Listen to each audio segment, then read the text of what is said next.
दोस्तों, हमारी कहानी चल रही थी नफरत का बंधन। ये कहानी का पार्ट 4 है। पार्ट 3 में हम लोगों ने क्या क्या पढ़ा था उसका छोटा सा समरी हम लोग देख लेते हैं।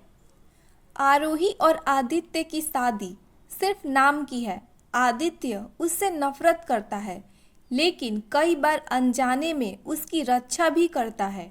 पार्टी में उसने बदमाशों से आरोही को बचाया, जबकि आरोही चुपचाप उससे प्यार करती रही। इसी बीच उसे फिल्म में अहम रोल मिल जाता है और उसकी नई जिंदगी की शुरुआत होती है। दूसरी ओर आदित्य के व्यवहार में भी हल्के बदलाव दिखाई देने लगते हैं। अब कहानी में रहस्यमय युवक के अचानक सामने आने से नया मोड़ आने वाला है। अब कहानी में आगे आरोही ने जैसे ही सामने से आते हुए उस शख्स को देखा, वह तुरंत अपना चेहरा छिपाने लगी। उसने अपने बाल चेहरे पर आगे कर लिए। एक पल के लिए उसके मन में आया कि वो पलटकर वहां से भाग जाए, लेकिन अब ऐसा करना मुमकिन नहीं था। उसके मन में बस एक ही डर था, कहीं वो इंसान उसे पहचान न ले। लेकिन जैसे ही वेदांत की नज़र उस पर पड़ी, उसने तुरंत उसे पहचान लिया। मुस्कुराते हुए वह बोला, अरे तुम, लगता है हम फिर से टकरा गए। सच कहूँ तो ऐसा लग रहा है जैसे यूनिवर्स बार बार हमें मिलाना चाहता हो। आरोही ने अपनी भौहों के बीच हल्का सा हाथ फेरते हुए कहा, यूनिवर्स हमें नहीं मिलाना चाहता, बल्कि मेरी किस्मत ही इतनी खराब है कि मैं हर बार तुमसे टकरा जाती हूँ। वेदांत हंस पड़ा, अरे ऐसा भी मत कहो, मैं इतना बुरा इंसान भी नहीं हूँ। उसी समय आरोही के साथ खड़ी अमीरा ने दोनों को बातचीत करते देखा तो उत्सुक होकर पूछा, क्या आप दोनों पहले से एक दूसरे को जानते हैं? वेदांत ने मुस्कुराकर उसकी तरफ देखा और कहा, आपकी तारीफ। अमीरा ने अपना हाथ आगे बढ़ाते हुए कहा, माई सेल्फ अमीरा मेहता। शायद आप मुझे नहीं जानते होंगे, लेकिन मैं आपको अच्छी तरह से जानती हूँ। आप धनवीर सक्सेना के बेटे वेदांत सक्सेना हैं और इसी फिल्म में आपका डेब्यू करने वाले हैं। मेरा नाम अमीरा है और मैं भी इसी फिल्म में फीमेल लीड का किरदार निभाने वाली हूँ। वेदांत ने हल्की मुस्कान के साथ कहा, ओह अच्छा, तो ये बात है। फिर उसने भी हाथ बढ़ाया, लेकिन अमीरा अचानक मुस्कुराते हुए बोली, सॉरी, मैं आपसे हाथ नहीं मिला सकती, मेरे हाथ अभी गंदे हैं। ये सुनकर वेदांत ने बिना कुछ कहे अपना हाथ वापस खींच लिया। आरोही मन ही मन सोचने लगी, तो ये डायरेक्टर का बेटा है। कुछ देर बाद उसने अमीरा की तरफ देखते हुए कहा, ठीक है, मैं चलती हूँ। अमीरा ने तुरंत उसका हाथ पकड़ने की कोशिश करते हुए कहा, अरे तुम इतनी जल्दी क्यों जा रही हो? मत जाओ ना, हमें फिल्म के बारे में बात करनी चाहिए। तुम्हें कौन सी स्क्रिप्ट मिली है? फिल्म में कौन सा किरदार निभाने वाली हो, बताओ ना। फिर मैं तुम्हारे सोलमेट का रोल करूंगी। आरोही ने बिना कोई जवाब दिए जल्दी से अपनी स्क्रिप्ट बैग में रखी और बोली, मैं फिल्म में विलन का रोल करने वाली हूँ। इतना कहकर वो वहाँ से निकल गई। घर पहुँचने के कुछ देर बाद दादाजी का फ़ोन आया। उन्होंने रात के खाने पर उसे बुलाया हुआ था। आरोही ने उनसे कहा कि वो आदित्य के साथ आ जाएगी, लेकिन फ़ोन रखने के बाद वो सोच में पड़ गई। उसे समझ नहीं आ रहा था कि वो इस बारे में आदित्य से कैसे बात करेगी। वो अपने कमरे में बैठी इसी सोच में डूबी हुई थी कि तभी एक नौकरानी उसके पास आई और बोली, मैडम, आदित्य सर का फ़ोन आया था। उन्होंने कहा है कि वो आपको शाम 7 बजे लेने आएंगे, आप तैयार रहिएगा। आरोही तुरंत अपनी जगह से खड़ी हो गई। अच्छा ठीक है, मैं समझ गई। नौकरानी के जाने के बाद उसने धीरे से खुद से कहा, तो आदित्य ने घर के फ़ोन पर कॉल किया। क्या हमारा रिश्ता पूरी जिंदगी ऐसा ही रहेगा? उसके दिल में फिर वही उदासी उतर आई। उसने रात के लिए पीच रंग की साड़ी निकाली और उसके साथ छोटी सी खूबसूरत ज्वेलरी भी रख ली। तैयार होने के बाद जब उसने खुद को आईने में देखा तो वो हल्की सी मुस्कान के साथ बुदबुदाई, क्या फ़ायदा इतना सजने संवरने का? वो मुझे एक बार भी नहीं देखता। वो 7 बजे से पहले ही पूरी तरह से तैयार हो चुकी थी। समय बिताने के लिए उसने कुछ देर अपनी स्क्रिप्ट पढ़ी और फिर मोबाइल स्क्रॉल करने लगी। अचानक जब उसने समय देखा तो ठीक 7 बज चुके थे। उसी वक्त बाहर कार रुकने की आवाज़ आई। आरोही तुरंत उठकर खड़ी हो गई। उसे पता था कि अब नौकरानी उसे बुलाने के लिए आने वाली है, इसीलिए वो खुद ही नीचे चली गई और कार के पास पहुंच गई। ड्राइवर ने सम्मान से उसके लिए दरवाज़ा खोला। वह कार में बैठ गई।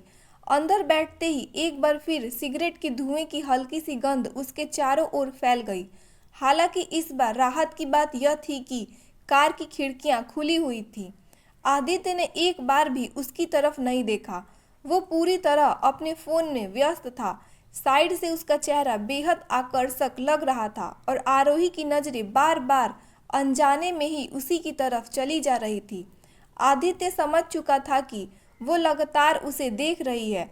अपने चेहरे के भाव बदले बिना उसने पूछा, क्या तुम मुझसे कुछ कहना चाहती हो? आरोही तुरंत संभल गई। उसने अपनी कमर सीधी की और खिड़की से बाहर देखते हुए कहा, नहीं। इसके बाद पूरे रास्ते दोनों के बीच एक भी शब्द नहीं बोला गया। जब वे दादाजी के घर पहुंचे तब तक डाइनिंग टेबल पर खाना लग चुका था।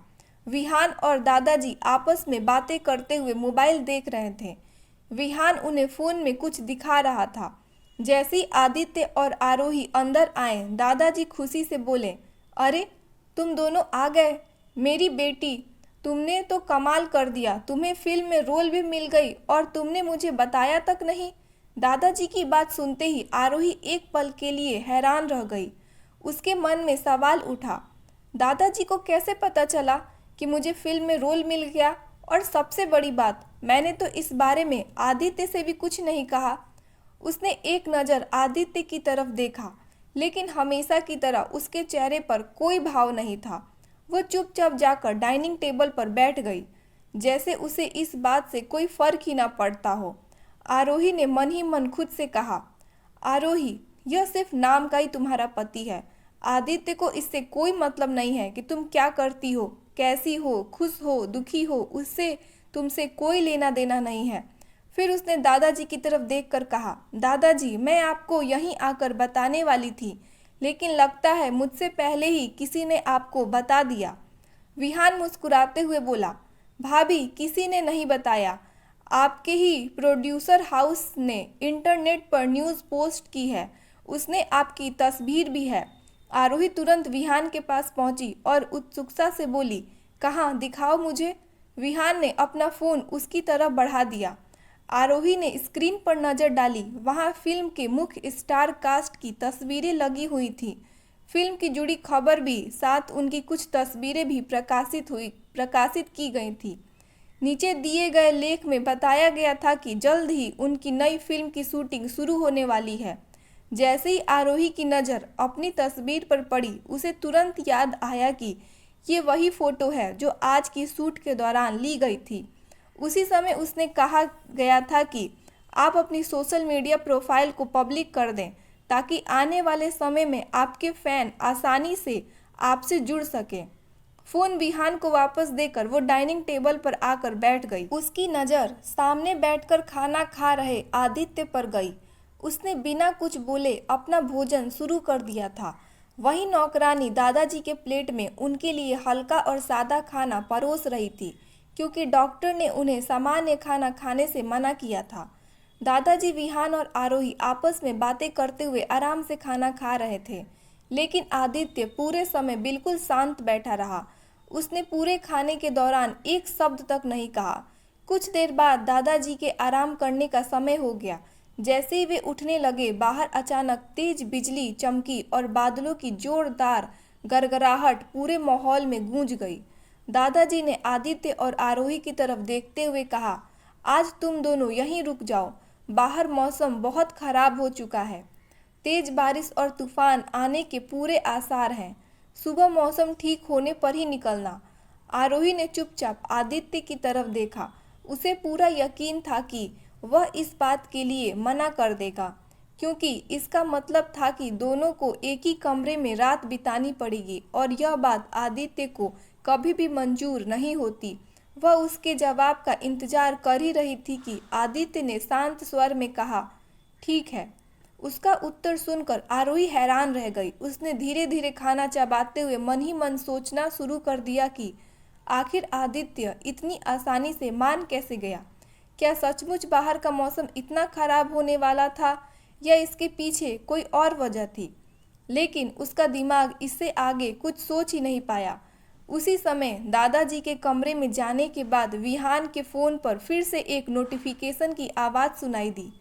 उसने हल्की झुंझलाहट के साथ कहा, अब इसमें क्या आ गया। इतना कहकर उसने फ़ोन अनलॉक किया। जैसे ही उसकी नज़र स्क्रीन पर गई, उसके चेहरे के भाव अचानक बदल गए।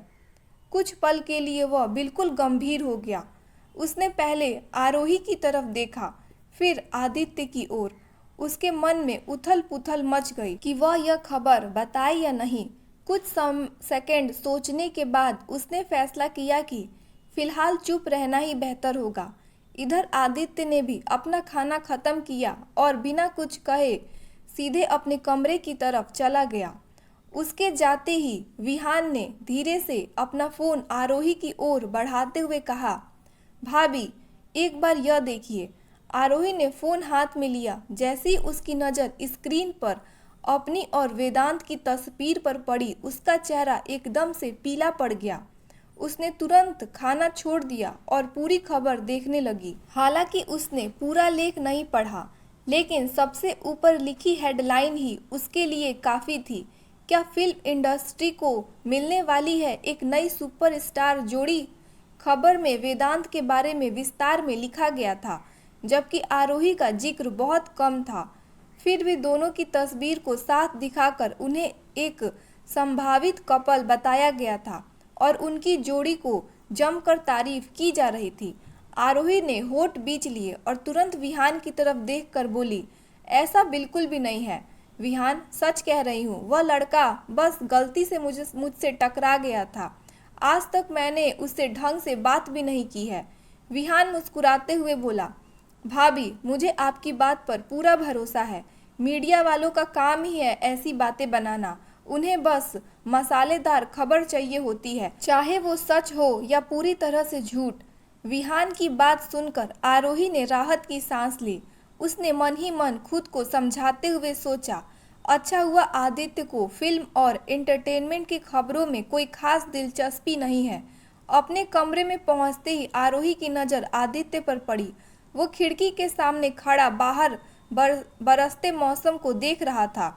उसके हाथ में जलती हुई सिगरेट थी और वो धीरे धीरे धुएं की कस ले रहा था। तभी कमरे में रखे टीवी से एक आवाज़ गूंजी, आरोही और वेदांत। यह नाम सुनते ही आरोही का दिल जोर से धड़क उठा। उसने घबराकर तुरंत टीवी की ओर देखा। स्क्रीन पर वही तस्वीर दिखाई जा रही थी जो कुछ देर पहले उसने विहान के फ़ोन में देखी थी। एंटरटेनमेंट चैनल पर दोनों को एक नई लव बर्ड जोड़ी बताकर तरह तरह की बातें की जा रही थी। उसकी सांसें जैसे थम गई। घबराहट से उसकी उंगलियां आपस में कस गई और फिर उसकी नज़र आदित्य के पीठ पर टिक गई। कांपती हुई आवाज में उसने कहा, ये सब झूठ है। टीवी पर जो दिखाया जा रहा है उसमें जरा भी सच्चाई नहीं है। मेरा उस लड़के से कोई रिश्ता नहीं है। आरोही की आवाज़ सुनते ही आदित्य धीरे धीरे उसकी ओर मुड़ा। अब जाकर आरोही ने उसका चेहरा साफ देखा, लेकिन उसके चेहरे पर ऐसा कोई भाव नहीं था जिससे उसके मन की बात समझी जा सके।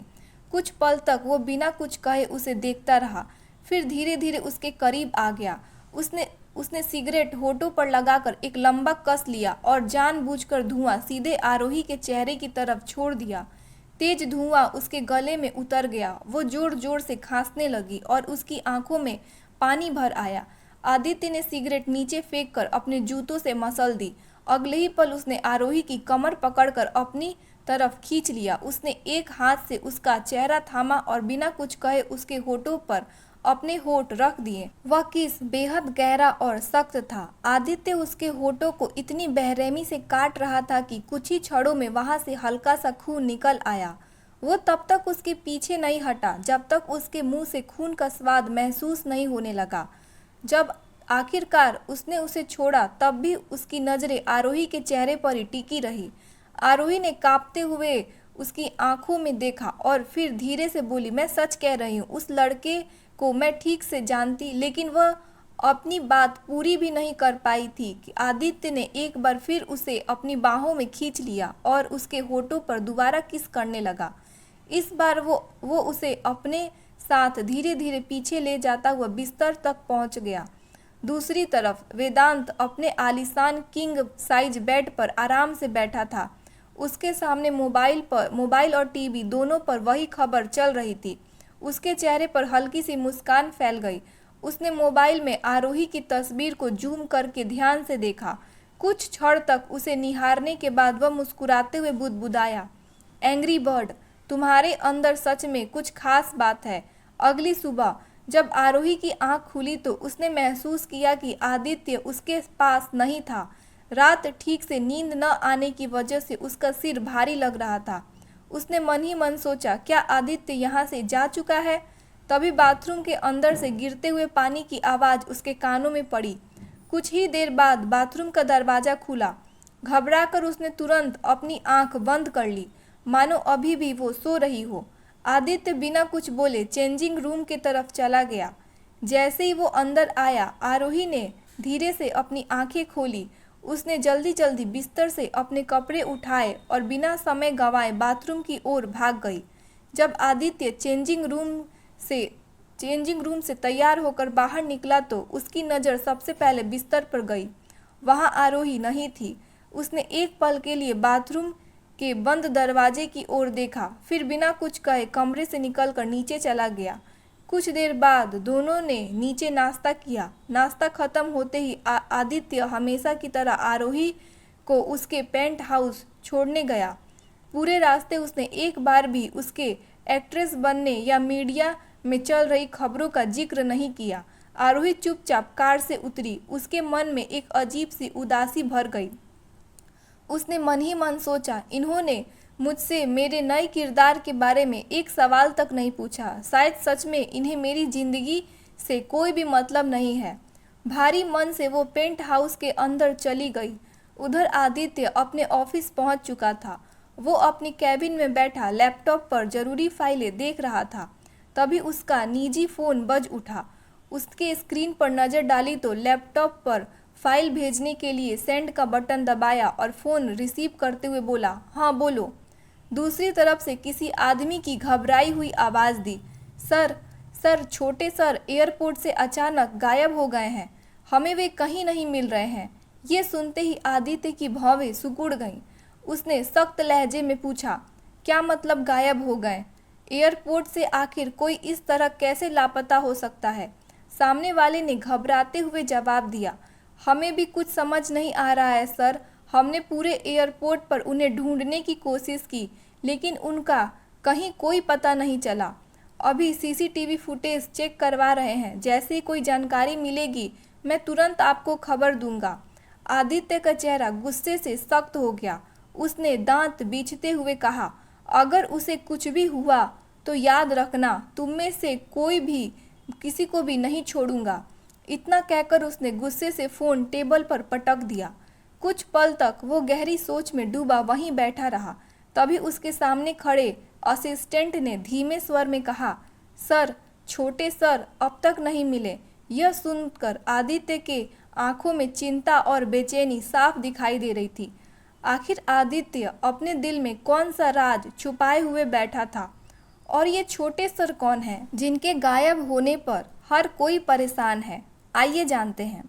आदित्य अपनी कुर्सी से उठा और बिना कुछ कहे तेज कदमों से कैबिन से बाहर निकल गया।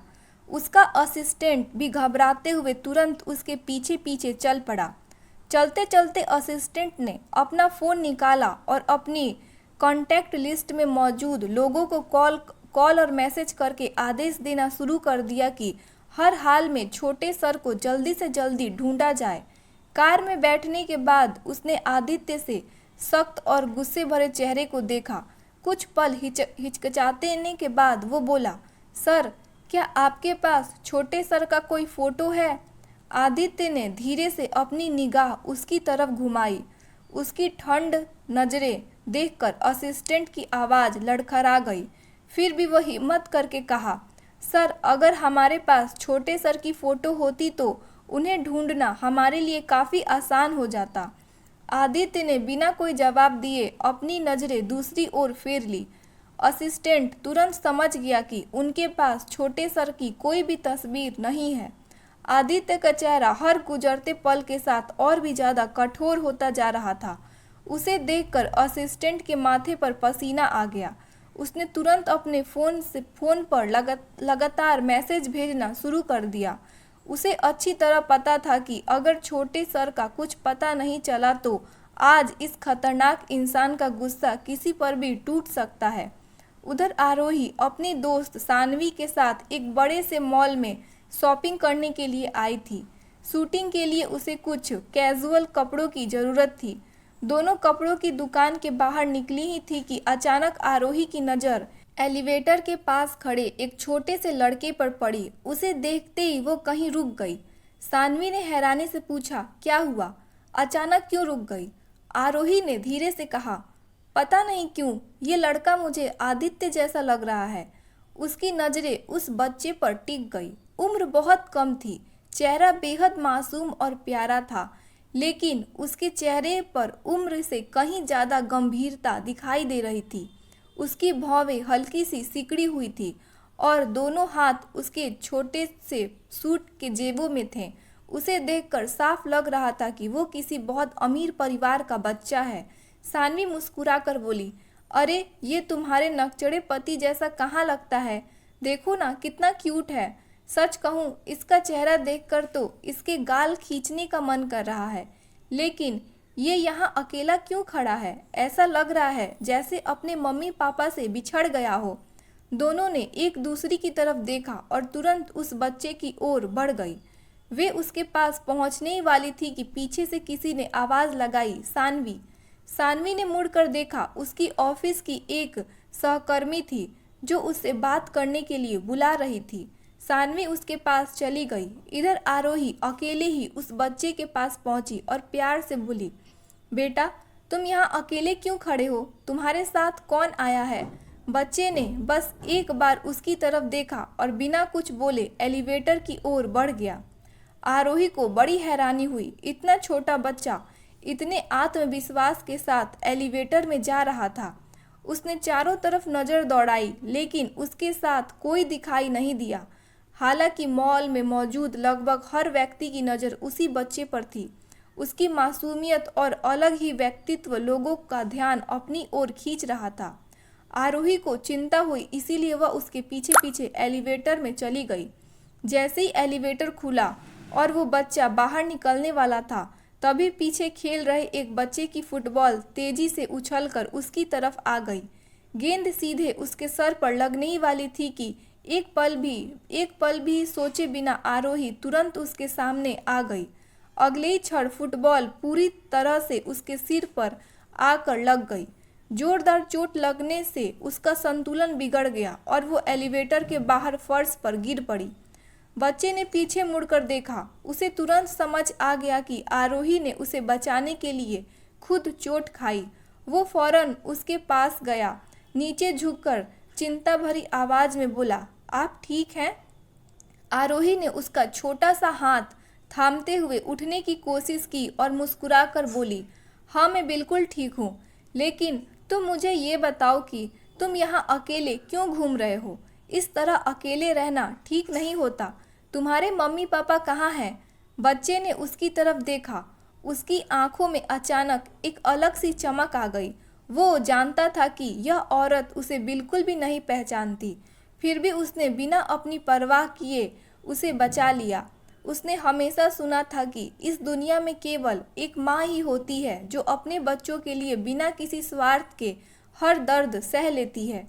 उसने अब तक कठोर दिखने वाले चेहरे पर पहली बार नरमी उतर आई, जैसे किसी ने उसके दिल में बर्फ पिघला दिया हो। तभी आरोही पूरी तरह खड़ी हुई थी कि बच्चे ने मीठी आवाज़ में उसके कानों में पड़ी, क्या आप मेरी मम्मा हो? आरोही एक पल के लिए बिल्कुल चुप रह गई। उसे समझ नहीं आया कि इस मासूम से सवाल का वो क्या जवाब दे।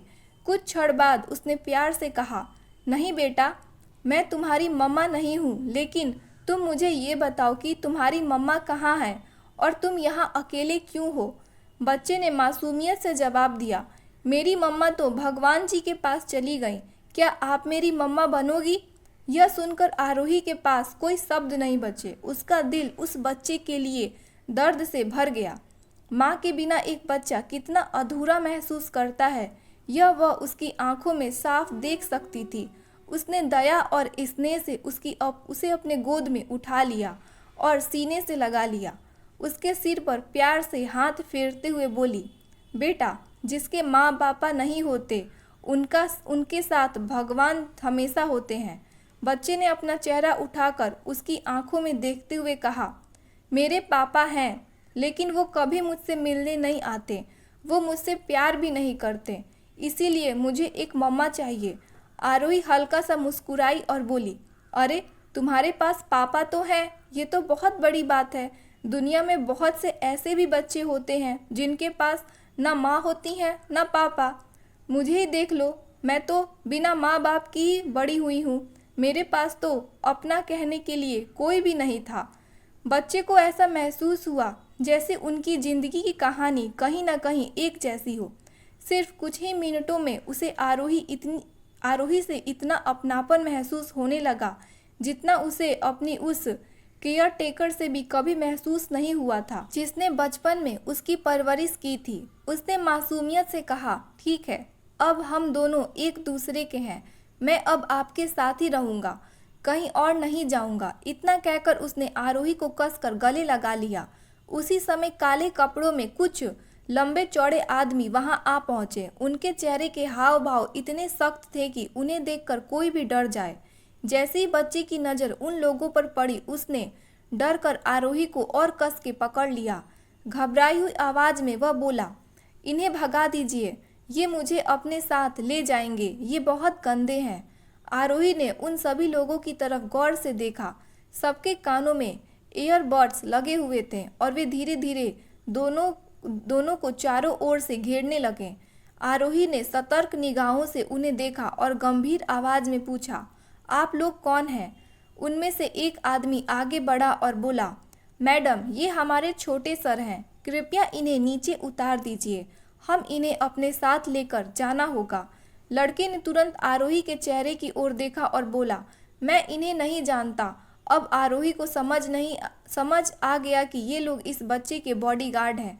उसे हैरानी हुई कि इतने छोटे से बच्चे के साथ इतने सारे बॉडीगार्ड कैसे हो सकते हैं। साफ था कि ये कोई साधारण बच्चा नहीं था। आरोही ने प्यार से उसके सिर पर हाथ फेरा और मुस्कुरा कर कहा, सच सच बताइए, अगर आप सच नहीं बोलेंगे तो मैं आपसे नाराज हो जाऊंगी। लड़के ने मासूमियत से कहा, ये लोग मुझे पापा के पास लेकर जा रहे हैं, लेकिन मुझे उनके पास नहीं जाना। उनका चेहरा देखते ही मुझे उल्टी आने लगती है। आरोही बड़ी मुश्किल से अपनी हंसी रोक पाई। फिर उसने प्यार से कहा, ऐसा नहीं कहते बेटा, आपके पापा आपको बहुत चिंता कर रहे होंगे, आपको उनके पास वापस चले जाना चाहिए। लड़के ने तुरंत जवाब दिया, नहीं, वो कभी परेशान नहीं होते, वो तो हमेशा बस काम ही करते रहते हैं। इसीलिए पहले कि आरोही कुछ कह पाती, एक बॉडीगार्ड आगे आया और अपना फ़ोन लड़के की ओर बढ़ाते हुए बोला, छोटे सर, आपके पापा आपसे बात करना चाहते हैं। लड़के ने गुस्से से फ़ोन को घूरा, लेकिन आखिरकार उसने फ़ोन अपनी कान में लगा लिया। सामने से एक गंभीर आवाज़ आई, अक्ष, ये सब क्या है? तुरंत उनके साथ वापस आओ। अक्ष ने जिद भरे लहजे में कहा, नहीं, मैं नहीं आऊँगा, मुझे मेरी मम्मा मिल गई हैं। सामने वाले की आवाज़ अचानक से सख्त हो गई। उसने गुस्से में कहा, ये कैसी बातें कर रहे हो? तुम्हारी मम्मा अब इस दुनिया में नहीं है। अक्ष ने मासूमियत से कहा, लेकिन मुझे दूसरी मम्मा चाहिए। फ़ोन के दूसरे तरफ से गुस्से और बेबसी से भरी आवाज़ आई, बार बार माँ के लिए जिद करना छोड़ दो। तुम्हारी सिर्फ एक ही मम्मा थी और वो अब इस दुनिया में नहीं है। अक्ष चुप हो गया। उसका उदास चेहरा देखकर आरोही का दिल भर आया। एक पल के लिए उसका मन हुआ कि वो फ़ोन लेकर उस आदमी को खरी खोटी सुना दे, लेकिन उसने खुद को रोक लिया। आखिर उसे इन लोगों के बारे में कुछ भी नहीं पता था, इसीलिए बीच में दखल देना ठीक नहीं समझा। फ़ोन रखते ही एक खतरनाक दिखने वाला बॉडीगार्ड अक्ष को पकड़ने के लिए आगे बढ़ा, लेकिन अक्ष ने खुद से कहा, मैं खुद चल सकता हूँ। आरोही ने उसे धीरे से अपनी गोद से नीचे उतार दिया। अक्ष ने मुस्कुराते हुए अपना हाथ आगे बढ़ाया और पूछा, क्या मुझे आपका नंबर मिल सकता है? मैं आपको फ़ोन करूँगा। आरोही ने मुस्कुराते हुए हामी भर दी, लेकिन उसके पास नंबर लिखने के लिए कुछ भी नहीं था। तभी अक्ष ने अपने एक बॉडीगार्ड से कहा, जल्दी से इनका नंबर नोट कीजिए। छोटे सर का आदेश मिलते ही बॉडीगार्ड ने तुरंत आरोही का नंबर अपने फ़ोन में सेव कर लिया। आरोही उन्हें जाते हुए देखती रही। उनके चेहरे पर एक गहरी मुस्कान थी। उस प्यारे से बच्चे से मिलकर उसे बहुत अच्छा लगा था। उसके मन में बस यही ख्याल आया कि पता नहीं अब उससे दोबारा कभी मुलाकात होगी भी या नहीं। तभी सानवी वहां आ गई और बोली, आरोही, मैं तुम्हें ढूंढ ढूंढ कर थक गई हूँ। आखिर तुम कहाँ चली गई थी? आरोही ने उसकी तरफ देखा और मुस्कुरा कर कहा, मैं तो बस यहीं थी। अब चले? सानवी ने पूछा। हाँ ठीक है, लेकिन उस बच्चे का क्या हुआ? आरोही ने जवाब दिया, वो अपने लोगों के साथ चला गया। सानवी ने सिर हिलाते हुए कहा, अच्छा। कुछ देर बाद आदित्य अपने सामने बैठे अक्ष को गुस्से से देखते हुए बोला, मैंने आपको कितनी बार समझाया है कि बिना बताए कहीं नहीं जाना है। आखिर आप एयरपोर्ट से भागे ही क्यों थे? इसका जवाब देंगे? अक्ष ने अपनी नज़रें झुका ली, धीमी स्वर में कहा, मम्मा को ढूंढने। आदित्य का चेहरा सख्त हो गया। उसने गुस्से से कहा, आपकी मम्मा मर चुकी हैं, वो अब इस दुनिया में नहीं है। अक्ष ने मासूमियत से कहा, तो फिर मुझे दूसरी मम्मा मिल गई हैं और वो मुझे बहुत अच्छी लगती हैं। क्या आप मेरे लिए उन्हें ढूंढ सकते हैं? आदित्य की आंखें सिकुड़ गई। उसने सख्त लहजे में कहा, आप किसी भी अनजान औरत को अपनी मम्मा नहीं बना सकते। बॉडीगार्ड पहले ही आदित्य को बता चुके थे कि अक्ष एक अनजान लड़की के साथ था और उसने उसी का नंबर भी नोट करवाया था। अक्ष ने नाराज होकर कहा, लेकिन वो बहुत अच्छी हैं। आप बस एक बार उनसे मिलिए, आपको भी पता चल जाएगा कि वो सच में बहुत अच्छी हैं। आपको उनसे शादी कर लेनी चाहिए, फिर वो मेरी मम्मा बन जाएंगी। शादी का नाम सुनते ही आदित्य के मन में अनजाने में ही आरोही का चेहरा उभर आया। उसका चेहरा और भी ज़्यादा सख्त हो गया। उसकी आंखों में गुस्सा साफ दिखाई देने लगा। उसने कठोर स्वर में कहा, आज के बाद आप इस घर से बाहर नहीं निकलेंगे, यही मेरा आखिरी फैसला है। अक्ष ने अपने पापा को जाते हुए देखा और धीरे से बुदबुदाया, रोक कर दिखाइए पापा, आखिर कब तक आप मुझे इस तरह कैद करके रखेंगे? मैं बहुत जल्द यहाँ से भी भाग जाऊँगा। क्या आदित्य सच में अक्ष का पिता है? अगर हाँ, तो उसकी माँ कौन है? क्या आरोही को कभी इस सच का पता चलेगा? क्या आरोही दोबारा आदित्य के साथ रहना चाहेगी या हमेशा के लिए उससे अलग हो जाएगी? आखिर आदित्य अपने बेटी की सच्चाई सबसे क्यों छुपा रहा है? इन सभी सवालों का जवाब जानेंगे हम लोग कहानी के नेक्स्ट पार्ट में। बाकी आपको कहानी कैसी लगी मुझे कमेंट बॉक्स में ज़रूर बताइएगा। वीडियो को एक लाइक कीजिएगा, हाइप का बटन दबाइएगा और अपने अपने प्यारे कमेंट्स ज़रूर कीजिएगा और चैनल को सब्सक्राइब करना बिल्कुल